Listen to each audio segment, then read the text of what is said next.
അന്ന് ഞങ്ങളൊരു തീരുമാനമെടുത്തു, ഇത് ഇന്ത്യയിൽ ഉണ്ടാക്കണം. കുറച്ച് കമ്പനികളെ വിളിച്ചിട്ട് ഇതുണ്ടാക്കുന്ന പ്രോസസ്സ് ഞങ്ങൾ സംസാരിച്ച് അവരെ കൊണ്ട് മെഷീനുകൾ വാങ്ങിപ്പിച്ച് ഇന്ത്യയിൽ അവരെ ട്രെയിൻ ചെയ്ത് ഉണ്ടാക്കി.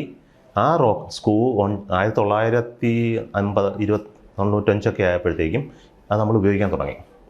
ഇന്ന് നമ്മൾ സ്ക്രൂകൾ ഇമ്പോർട്ട് ചെയ്യുന്നില്ല. ഇന്ന് ഇന്ത്യയിലാണ് ലോകത്തിൽ എയറോസ്പേസ് ക്വാളിറ്റിയുള്ള സ്ക്രൂസും നട്ടും ബോൾട്ടും ഉണ്ടാക്കുന്നത് ഇന്ത്യയിലെ കമ്പനികളാണ്. ബോയിങ്ങിനും എയർബസിനും ഒക്കെ സ്ക്രൂകൾ ഉണ്ടാക്കി കൊടുക്കുന്നത് ഇന്ത്യയിലെ കമ്പനികളാണ്. അത് ISRO ഈ ഇന്ത്യയിലെ കമ്പനികളുമായിട്ട് ചേർന്ന് അതിനകത്ത് ഒരുപാടുണ്ട്. Material alloy development, process development, coating development, അതിൻ്റെ ക്യാരക്ടറൈസേഷൻ, ഒരുപാട് പ്രോസസ്സ് കൂടെ പോകണം. കാരണം ഒരു ബോൾട്ട് പൊട്ടിയാൽ വിമാനം താഴെ പോകും. അപ്പോൾ ഒരു ബോൾട്ടിന് അത്രമാത്രം പ്രാധാന്യമുണ്ട്. ഞാൻ പറഞ്ഞൊരു നിസ്സാര കാര്യമാണ്. ഇതുപോലെ നമ്മൾ ചെയ്തിട്ടുള്ള ഇലക്ട്രോണിക് പാർട്ടുകളുണ്ട്.